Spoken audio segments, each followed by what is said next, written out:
Update: the International Olympic Committee Executive Board has suspended the Russian Olympic Committee for the systematic manipulation of anti-doping rules, banning Russian athletes from competing in Pyeongchang under the national flag and anthem. Individual Russian athletes will be invited, under strict conditions, to participate under the name of Olympic athlete from Russia, although it's unclear if Russian athletes will agree to this treatment. On December 5, 1:30 p.m. U.S. Eastern Time, the International Olympic Committee (IOC) will meet to discuss if Russia will be allowed to field a national team in the Pyeongchang 2018 Winter Games, and if so, in what capacity. There are already unconfirmed reports that the IOC has instructed Nike to design neutral uniforms for Russians, which would be needed if Russian athletes are forbidden from competing under the Russian flag and anthem during award ceremonies, for example. The Russian government has already warned that it might boycott the next Olympics if its national team is barred.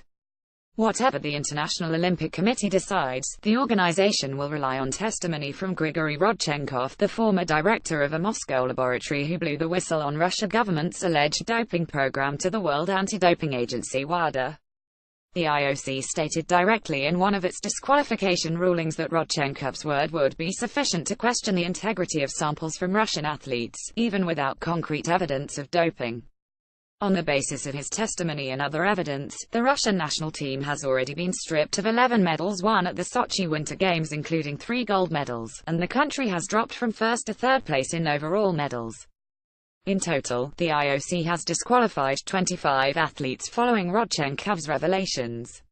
On the eve of the IOC's decision, Rodchenkov told reporters about other possible violations by Russian sports officials. Rodchenkov has lived in the United States since 2016 in an FBI witness protection program. In Russia, he is accused of abusing his authority and destroying samples from doping tests. In several interviews ahead of the IOC's announcement on December 5, Rodchenkov and his lawyer, Jim Walden, urged Moscow to admit its violations. Rodchenkov has also claimed that he has evidence that Russian soccer players cheated doping tests in the 2014 FIFA World Cup.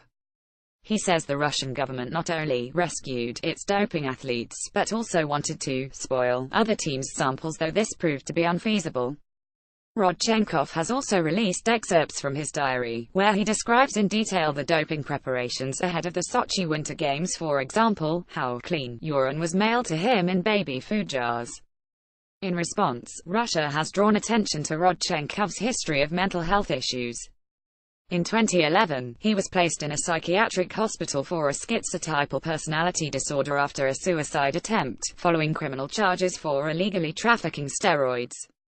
The Russian media has highlighted this episode repeatedly since Rodchenkov's first explosive interviews were published in the U.S. media in May 2016.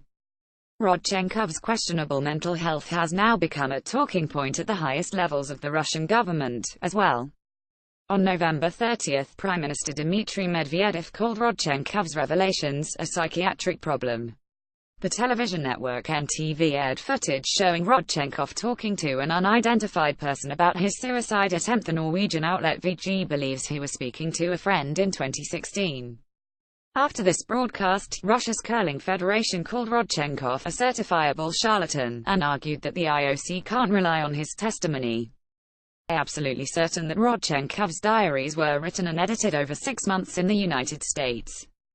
They're adjusted for certain facts. The whole thing looks ridiculous, said Deputy Prime Minister Vitaly Mutko, who served as Russia's sports minister from 2008 until 2016.